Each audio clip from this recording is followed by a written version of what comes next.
Christmas has always been a weird holiday in our family. Not bad, just weird. Like, we'd go all out with lights and decorations, but somehow the cheer never quite made it inside the house. There was this invisible hierarchy to everything. Who brought what dish? Who sat where? Who was in, and who was just around? I used to be part of the in group. Before my brother's fiancé came into the picture. Before mom decided she finally had the daughter she always wanted. Before my quiet success stopped being something they bragged about and started being something they mocked behind closed doors. I'm Evan, 31, and I work in IT infrastructure. Nothing flashy, but solid. I moved out at 22, never needed a cent from anyone, and I always showed up for family stuff with gifts and goodwill. Until it slowly became clear that I was just a backup plan. Useful, but never welcome. It started small. One Thanksgiving, my name card at the table was Ethan. Everyone laughed. Just a joke, Mom said, waving it off. Next year, I didn't have a name card at all. Oh, we figured you'd sit near the kids. Christmas gifts turned into funny gag presents while everyone else got thoughtful stuff from the registry. You're so hard to shop for, Evan, they'd say, after handing me a mug that said, "World's okayest brother." And I swallowed it. Every year I swallowed it. Because I didn't want to be that guy, the one who makes Christmas awkward. But this year, something was different. Maybe it was how peaceful life had felt once I started spending more time alone. Maybe it was realizing I'd built a life that didn't need their approval anymore. Or maybe it was the moment I walked into the living room, arms full of nicely wrapped presents, and saw everyone else already seated around the big dining table. Plates, glasses, name cards, laughter. Except for one empty space. And it wasn't at the table. It was in the garage. Folding chair. No plate. No name card. Just a paper napkin and a lukewarm mug of cider on a metal workbench. "That's your seat, honey," Mom said without even turning around. She was mid-toast, eyes shining at my brother and his fiancée, who had just gotten engaged in November. "Figured you'd be more comfortable out there. The dining room's a bit full." My brother, Kyle, grinned at me like he'd just been handed a gift. "Hey, even Max made the table before you," he joked, patting the family dog, who sat on a booster cushion between two cousins. Everyone laughed. Even Dad gave a weak chuckle as he sipped his wine. I stood there for a second, blinking, holding a nicely wrapped gift that I'd spent 2 weeks choosing. A custom print of an old childhood photo of me and Kyle with Grandpa, digitally restored and professionally framed. I had even paid extra for the engraving on the back, for the days when we still had each other. I didn't say anything. Not yet. I just walked to the tree, set the gift down near the others, and quietly stepped back. I scanned the room again. People talking, eating, clinking glasses. Some were giving me awkward glances, but no one said anything. My cousin Melissa shot me a tiny shrug. She was always the most decent one. Then I noticed something. Every plate had a name under it. Carefully handwritten tags. Even the dog's bowl had one. I looked over to Kyle's spot. His card was tucked neatly under his charger plate. That's when the idea hit me. I had something they didn't know about yet. 2 weeks prior, Kyle had asked me for a favor. Said he was applying for a condo with his fiancée and needed someone with good credit to co-sign. Just temporary, he'd promised. Until the paperwork clears. I wasn't thrilled about it, but he'd guilt-tripped me in front of the family. Mom going on about how family helps family and how you'd want the same for your future spouse. Against my better judgment, I agreed, but with conditions. I drafted a formal co-signing agreement, printed it, and handed him a copy. Just to be safe. He didn't even read it. Just signed. It was all there. Terms, deadlines, and a clause that allowed me to pull out of the agreement if certain conditions weren't met, including disrespect or public humiliation. I turned to him now, still holding my coat. "Make sure you read what's under your plate," I said quietly. He blinked. "What?" I didn't repeat myself. I just walked toward the front door, my shoes soft on the hardwood. I didn't look back, but I heard it, someone flipping over the name card. A pause, then a confused voice. "Wait, what is this?" Then louder. "Kyle, what is this? Did you sign this?" Someone else read it aloud. "In the event of public humiliation or mistreatment during a family gathering." And then chaos.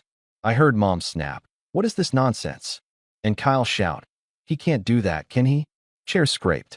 Voices rose. And I kept walking. I was halfway down the driveway when the first scream came. Not rage, panic. I didn't stop. I kept walking until I reached my car. The cold night air was biting, but it felt cleaner out there, crisper, more honest. I slid into the driver's seat and shut the door, muting the chaos behind me. For a moment, I just sat there, hands on the steering wheel, staring at the wreath on the front door as it jiggled from the force of someone stomping through the hallway inside. More shouting followed, muffled but unmistakable. Then my phone buzzed. First message. Kyle texted, "What is this?" Second, Mom texted, "This isn't funny, Evan. You're ruining Christmas." I muted it. They'd figure it out eventually. The document under Kyle's plate wasn't just some prop. I had emailed a signed copy to our lawyer friend, Angela, the day Kyle signed it. She'd witnessed it. It wasn't a bluff.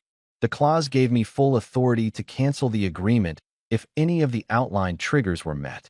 And public humiliation during a family gathering was written in bold, with examples. Banished to eat separately was literally listed. I remember typing it out with a half smile, not really believing I'd need to use it. But here we were. As I backed out of the driveway, I saw the curtains rustle in the living room window. Someone was watching, probably Melissa. I wouldn't blame her for not stepping in. She knew how things went in our family. Rocking the boat just meant getting thrown overboard. I pulled out onto the street and drove slowly at first, not really sure where I was going. The streets were mostly empty, just a few other cars, probably other people doing the same thing I was. Escaping. 15 minutes later, I was parked at a diner on the edge of town. Cheap coffee, a half-decorated fake tree in the corner, and a waitress named Cheryl who called me sweetheart and didn't ask why I was there alone on Christmas Eve. I ordered a turkey sandwich and fries, then opened my phone again. The group chat was blowing up. Dad texted, "Come back and explain this nonsense. You're embarrassing your brother." Kyle texted, "Undo it. Right now? I already paid the deposit." Mom texted, "He's just upset, Evan. Don't make this bigger than it is." Funny how the tone had shifted. No more jokes. No more smirks. Now they wanted me to come fix the mess. Like always. Only this time, I'd made sure the mess belonged to them. I didn't respond. I just stared at the screen until a new message popped up. Melissa texted me privately, "You okay?" That was brutal, but deserved. I replied, "I'm fine. Thanks for not laughing." She sent back a heart emoji. That's the thing about moments like this. You start to see who's really watching, who's quietly hoping someone will finally stand up and say enough. I didn't need them to grovel. I didn't even need an apology. I just needed space and peace, and maybe to remind them that I wasn't just a placeholder in their perfect little holiday photo.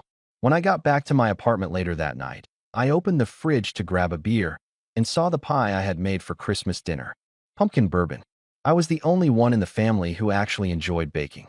I pulled it out, sliced a piece, and sat at the counter in silence. My phone buzzed again, but I didn't look. I'd set the wheels in motion. The clause would trigger an auto-reversal on the cosign application by morning. Kyle and his fiancée would be without a condo unless they had a backup. They didn't. I knew that because I was the backup. Always had been. Until tonight. The next morning, I woke up to 14 missed calls and a few voicemails, each angrier than the last. I didn't listen to any of them. Instead, I made myself coffee, opened my laptop, and pulled up the confirmation email from Angela. She had already processed the withdrawal of my cosigner status. The email chain with the condo association showed they had received official notice that I was exercising my contractual right to nullify the agreement, effective immediately. Kyle's deposit? Non-refundable, unless they had another qualified cosigner by 5 p.m. the next day. Which they wouldn't. Not without scrambling. Not during a holiday weekend. And certainly not with that credit score. It wasn't revenge. Not really. I hadn't lied. I hadn't tricked anyone. I'd simply made sure the pattern wouldn't repeat itself. That this time, the cost of disrespecting me wouldn't be invisible. Around noon, Melissa called, not a text this time. I picked up. "You good?" she asked softly. No lecture. No guilt trip. "I'm actually great," I said, sipping coffee. "Haven't felt this light in years." There was a pause. "It was bad last night. After you left. Mom lost it. She screamed at Kyle for not reading what he signed. Then she screamed at Dad for not stopping you. Kyle said it was just a joke, that you were being sensitive. But then your letter." "What letter?" I cut in. "The envelope under his plate. You left a second thing under there, right?" I blinked. "No, I hadn't. Just the legal document." She continued. "Well, someone found an envelope taped under the table. said to Kyle in red ink. Inside was a copy of the picture you gifted him, but it was torn in half. And on the back, you wrote, "We used to be brothers. Now you're just paperwork." I almost dropped my mug. "I didn't write that," I said, stunned. "I didn't even use red ink." Melissa was quiet for a second. Then she said, "That's weird, because it was definitely your handwriting. Everyone thought it was part of the revenge." Kyle lost it, started tearing up the wrapping paper under the tree. Said you ruined everything. Your mom started crying. It was like they saw you for the first time and couldn't stand it. I exhaled slowly. "I didn't leave that note, Mel." "Well, whoever did," she said. "They gave you the best exit I've ever seen." Later that day, I got an email from Kyle's fiancée. I almost deleted it on sight, but curiosity got the better of me. "Evan, I know you probably don't want to hear from me, and that's fair. But I just want to say that I'm sorry for how we treated you. I saw how uncomfortable you looked yesterday, and I should have said something." Kyle made it sound like you were overreacting. But the way you left? The silence afterward? It was louder than anything you could have said. "I've never seen him scared like that. I know you don't owe us anything. I just wanted you to know. I think you did the right thing." Laura. It surprised me, maybe more than it should have. I didn't expect anyone in that house to acknowledge anything. But there it was. An apology. From the one person who didn't know me. I didn't reply. I just sat with it. That evening, the messages turned from rage to desperation. Mom texted, "Don't do this to your brother. He's your family."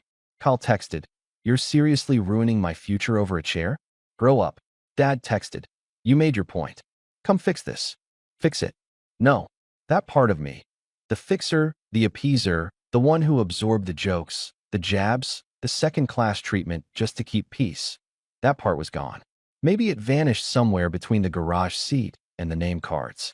Or maybe it burned away the second I walked out and didn't look back. But I wasn't done yet. There was still one move left, one they wouldn't see coming. I waited until the following morning. Let the tension simmer. Let them stew in the uncertainty. I didn't block anyone, not yet. I wanted them to see me not responding, to feel the discomfort of silence. I wanted them to finally notice the gap I'd left behind, not just fill it with more noise and excuses. At exactly 9 a.m., I composed a short, polite email address to the condo association's leasing manager. I CC'd Angela and Laura, Hal's fiancée. Just facts. No emotion. No drama.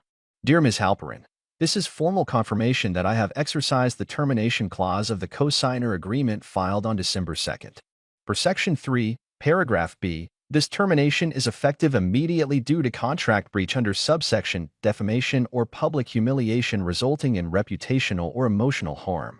I trust that, moving forward, all communication and obligations regarding this lease application will be handled directly by the applicants, Kyle and Laura.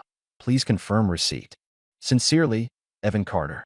5 minutes later, a reply, received and acknowledged. Application marked incomplete due to loss of primary cosigner. Deposit non-refundable, pending appeal or new guarantor by 5 p.m. today. Another 5 minutes after that, Cole called. I didn't answer. Then Laura called. I paused. Let it ring once, twice, 3 times. Then I picked up. Her voice came through fast, breathless. "Evan, hey, I'm sorry. I know you don't owe us anything. Is there any way you'd consider reversing it? Just for a day or two?" I could hear Kyle in the background, yelling.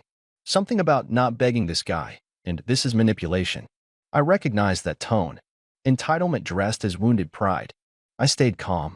"I'm not doing this to punish you," I said quietly. "But you both knew the terms. And Kyle knew what he was doing." She hesitated. "I didn't know about the clause. I sent him 2 copies. I replied. One for him, one for you. He said he'd share it." A beat of silence. Then, quietly, "He never did." That didn't surprise me. "I'm sorry you're in the middle of this," I said. "Truly. You've been more decent to me in the last 48 hours than my entire family has in the past 5 years. But this isn't something I can undo." I expected her to hang up, but she didn't. Instead, she said, "You were never the problem. That's the part that kills me. You always brought the best gifts, showed up on time, never asked for anything. Kyle's always been the favorite, and still, he resents you for existing." I didn't know what to say to that, so I just listened. "I think I've been making a mistake," she said, softer this time. "Not just about the condo, about the man I agreed to marry." That caught me off guard. I wanted to offer comfort, but I knew it wasn't my place. I didn't want to be her rebound reality check. I just said, "You deserve someone who doesn't keep you in the dark." We ended the call soon after. No promises. No apologies needed. Just an understanding. An echo of respect where there used to be none. But that wasn't the last call I made that day. After hanging up, I pulled up another document, one I hadn't touched in over a year. The trust fund ledger. Grandpa had left behind a modest inheritance, split between me and Kyle. But the disbursement was staggered, held in trust until we hit 35. Until then, I was the executor. Grandpa had trusted me to oversee it. Probably because I was the only one who visited him every week, brought him groceries, and didn't treat him like an old coat you wear for sympathy points. I stared at the account for a long time. Then I called Angela. "Hey," I said, "I'm not touching the principal, but is it within my rights to pause Kyle's access to quarterly interest disbursements based on conduct?" Angela didn't even hesitate. "Absolutely. The trust terms give you discretion in cases of misconduct, negligence, or financial recklessness. I've read the clause myself. And that includes public disrespect?" I asked. "If you document it properly?" "Yes." I closed my eyes. Then opened them. "Good. Let's initiate a freeze. Send me the forms. Let the condo collapse be a crack. This would be the aftershock." I signed the paperwork by noon. A single digital signature, and just like that, Kyle's access to the trust fund income was frozen. The last quarterly disbursement he received had paid for the engagement ring, a pricey rooftop proposal, and a non-refundable wedding deposit at some vineyard he couldn't pronounce. He had plans to use the next payout for the honeymoon. He mentioned it during Thanksgiving dinner, boasting about the Maldives. "You know, Evan," he'd said, swirling his wine, "some of us don't wait till we're ancient to enjoy life." I had just nodded. But now, thanks to his own arrogance, the next deposit would never arrive. Not unless I signed off. And I had no intention of doing that. Angela emailed to confirm everything had been executed legally. She also reminded me to brace myself for the fallout. She didn't need to. I'd been bracing for it since the moment I got banished to the garage. That evening, I got the call I'd been expecting, but not from who I thought. It was Dad. He didn't yell. He didn't scold. His voice was tired. And that shook me more than I expected. "Your mother's been crying all day," he began. I said nothing. She says she didn't mean it, that she didn't realize how far things had gone. Still, I said nothing. He sighed. "Kyle's furious, of course. Says you're ruining his life over a seat at the table." A pause. "Are you?" I let that hang for a beat, then finally spoke. "Dad, it wasn't just the seat.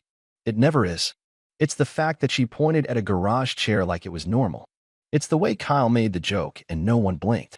The way you sipped your drink and looked at the wall. It's been years of that." I could hear him breathing on the other end. Slowly. Like he wanted to say something but didn't know how to package it gently enough. "I didn't know," he said. I felt my jaw clench. "You didn't want to know?" There was no rebuttal. Just silence. Then quietly, "I guess I thought you didn't mind." That hit harder than it should have. The idea that my ability to endure something had been mistaken for acceptance. "Well, I did," I said simply. "And now I don't." Dad didn't fight me. He just said, "I wish it hadn't come to this." "Me too," I replied. But it did. And with that, I ended the call. I thought that would be the last of it for a while. I figured the cold front had settled and would linger like an early frost. I was wrong. 3 days later, I got a message from Melissa. Just 2 words: "Check this." She sent a link. It was a GoFundMe. Help Kyle and Laura save their dream home. There was a grainy photo of them smiling, arms around each other, and a caption that spun the entire situation as a heartbreaking betrayal by a jealous family member. They'd raised $642 in 2 hours. I laughed out loud in my living room. Jealous? Really? The comments were worse. Who would do this to their own brother? Blood doesn't mean family. Sounds like someone needs therapy, not revenge. Most of the donations were from family friends. A few from extended relatives who didn't know the full story, or any of it. I considered ignoring it. But the GoFundMe used my full name. I could have sued them for defamation, technically, but that would have made everything worse. So I did the next best thing. I wrote a post. A single, calm, factual post. No drama. No insults. "Hi everyone. I see there's been some confusion around Kyle and Lara's housing situation. I won't engage in a back and forth, but I want to clarify a few things. 1. Kyle asked me to co-sign for his condo application. I agreed, under a legally binding agreement with clear conditions. 2. One of those conditions was that I reserved the right to withdraw if I was publicly disrespected during a family event. That condition was met, with multiple witnesses. 3. I exercised my legal right to withdraw. No threats were made. No revenge was taken. Just accountability for behavior. 4. I am not jealous. I own my own home, debt-free, and I'm happy with my life. This isn't about envy. It's about boundaries. 5. Using my full name on a public fundraising page without my consent is a legal violation. I respectfully ask that it be removed. I wish Kyle and Laura well. Truly. But it's time my family learned that kindness is not weakness and silence is not permission. Evan. It went viral. The GoFundMe was deleted within an hour. But the damage was done. People started messaging me privately, cousins, old friends, even a couple of Kyle's groomsmen, telling me they'd seen how things had been building for years. That they admired me for standing up. That I'd done what they never could. Then came the message from Laura. He lied to me, Evan, about everything. About the paperwork, about you, about the money. He told me you were bitter and selfish. But now I see he's the one who's been using everyone. I called off the wedding. I'm moving in with my sister. I just wanted to say thank you for showing me who he really is. I hope you find peace. You've earned it. Laura. I sat on that message for a long time. Not because I didn't believe her, but because it made me feel something I wasn't used to. Closure. Not revenge. Not triumph. Just peace. I didn't reply. She didn't need me to. Her words said enough. And then finally, Christmas passed. New Year's came. I didn't hear from my parents. Or Kyle. Not a word. No apologies. No explanations. But I didn't need them anymore. I hosted a small dinner at my apartment on New Year's Eve. Melissa came. So did a few friends. We toasted with champagne, ate pie, and laughed until midnight. I gave Melissa the restored photo of me and Kyle and Grandpa. You sure you don't want to keep it? She asked. I shook my head. Nah, that version of us doesn't exist anymore. She gave me a sad smile. Maybe it never did. I nodded. That night, I slept with the windows cracked open, the winter air creeping in just enough to remind me the cold doesn't last forever. Sometimes, it just clears the air. And for the first time in years, I woke up on January 1st feeling free. Not out of revenge, but out of relief. No more garage seats. No more silence. No more playing the role of the good son while being treated like the family afterthought. This time, I chose the table. And if they don't make room for me, I'll build my own.